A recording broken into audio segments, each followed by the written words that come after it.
So let's talk about engagement for a little bit. I think it's interesting to see how brands are talking with fans on social channels. The responses that consumers are giving to brands, just sort of the interaction, the likes or the tweet backs, those types of things. Obviously, I think Twitter can be a lightning rod for people complaining about a brand.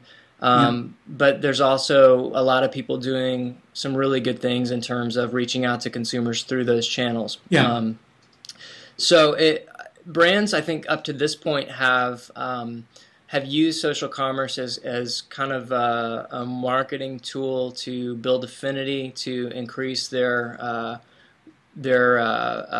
brand reputation with the consumer. If a consumer says, "I like you," the brand is now engaged with them and can give them, insight, rewards, behind the scenes thing. And now I think with the introduction of social commerce, not only are they able to monetize their efforts with social, but they're also being able to reward consumers for saying publicly that they like someone.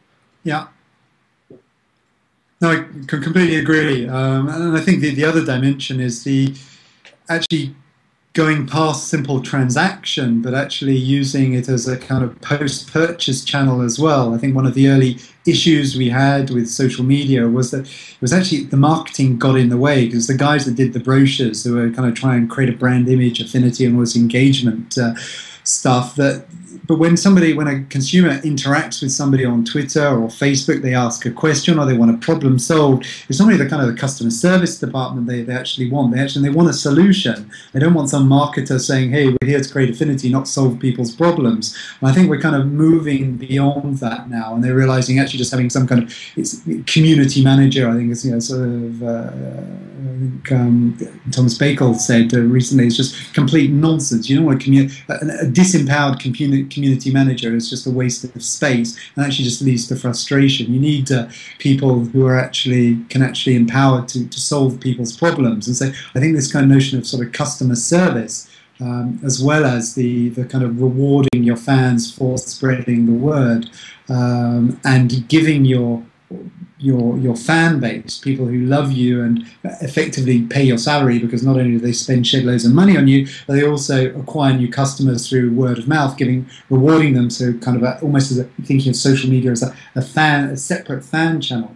I think actually as a sort of customer support channel as well, post-purchase, helping people use products, discover new add-on products, complementary products, and how to enjoy the product more, kind of the sort of joy of use type area in commerce, I think is going to grow significantly. Yeah, I totally agree. Did you see the guy who was on a plane and tweeted to Morton Steakhouse that when he landed, it'd be awesome if they could show up with a steak for him? And he landed, and they did. There was a guy in a tuxedo that had the steak. I just thought that was brilliant. Such a cool way to. I mean, obviously they got a lot of buzz, a lot of people talking about Yeah. it, but it's just a way that we're seeing social put a face to a brand, right? Give I think so, personality. but I think it's also important to differentiate, because a lot of, and this goes so far as, some of the big brands that have set up shop on Facebook.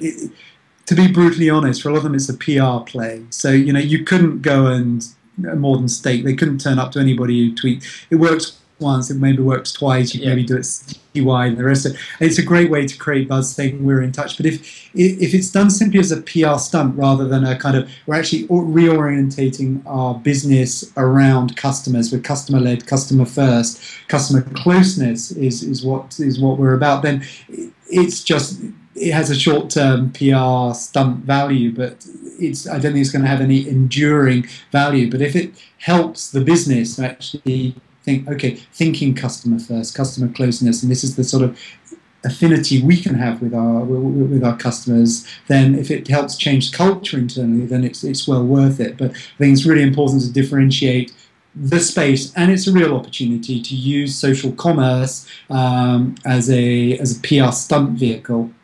That's cool, great, do it, but it's something very different from actually building long-term strategic business value by helping customers buy where they connect and connect where they buy. Yeah, I totally agree, and I think where I was going with that was just the use of the commerce as a rewards tool. Clearly, in the Morton's case, Yeah, it was definitely the PR thing, and it was kind of a cool thing to do. And it's nice to see a brand kind of give that sort yeah, of free gesture out there.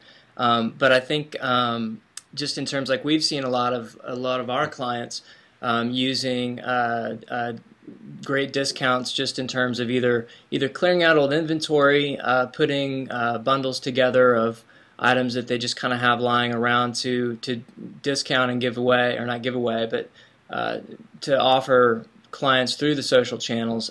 Tree Torn is doing a great thing right now where it's a cool campaign where on the day of the month they're offering that size of shoe for $20. mhm. So today is the 8th. So if you're a size 8, it's your lucky day. So they're kind of putting in some of those kind of fun, I would say, game mechanics to include with their social commerce offers, which kind of creates the urgency because it's a 1 day sale. Yeah. Tries to spread it. If you've got a friend who's a size 8, then today's their day. So go tell them. Just There's so ways. much opportunity. I think putting a smile on customer face. I think it should be it's what that we should any brand should be wanting to do is to maximize the number of smiles it creates. I think there's a lot of scope in this. Happiness is in your business. Happiness is your business model. I really believe that as the only viable way within sort of social media of doing business effectively and sustainably.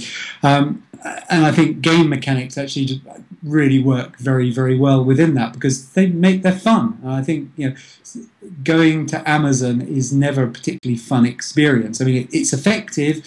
It's brilliant for discovery. They've got so many social tools in there. I mean, they're still, for me, kind of the best practice in terms of social commerce, in terms of the number of social widgets and things that are on an Amazon page. Absolutely amazing. But it doesn't make you smile.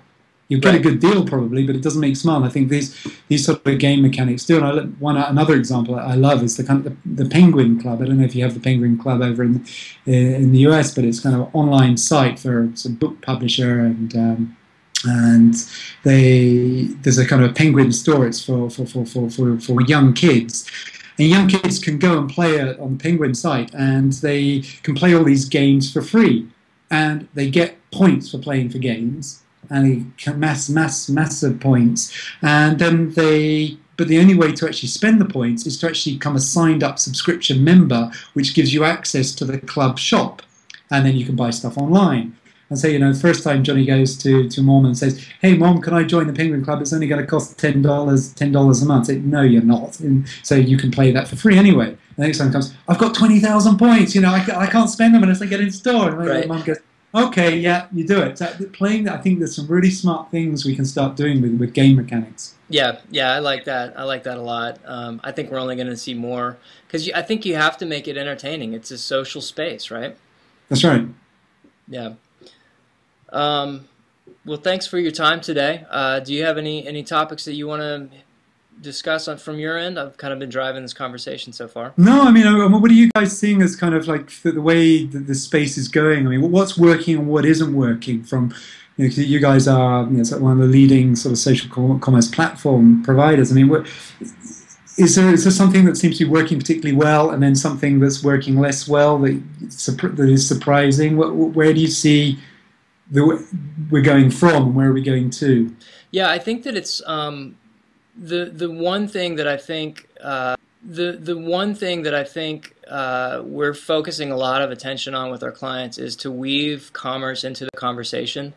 You can't just set up shop and expect people to buy. The Especially on Facebook, the tab store is sometimes a one-time destination. If Mhm. people like a brand page, they generally don't return. So getting offers into the news feed is really, really important, but you can't only sell. It has to be part of the greater conversation.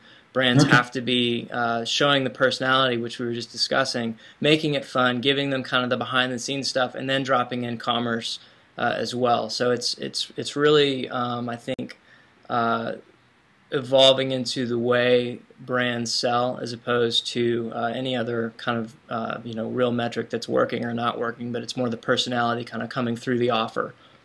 Okay, so you say tab stores, canvas stores, they suck. distributed stores in the feed, they rule. Yeah, I mean, it depends. I guess the other thing is, I think that we've seen a lot more success with stores that are in the feed, unless there's a campaign that's driving people to the tab store, right? So the even with the distributed store in the news feed, I think that there still has to be marketing around that, Hmm.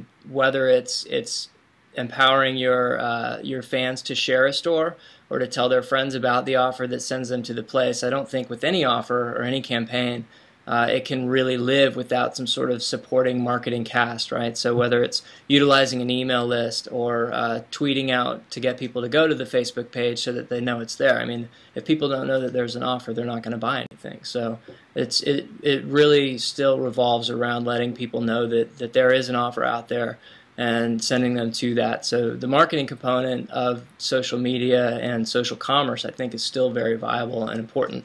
Otherwise, it's just a store sitting there, and if a store is posted to Facebook in the forest, does anyone hear it, right? Wow, that's deep. That's the deepest I'm going to be for the week. Now you've drained me. Oh, cool. Great. Well, Paul, thank you. Really Well, appreciate your thank you, Tim. time. I hope we talk soon. I hope so too. Take care. Bye bye.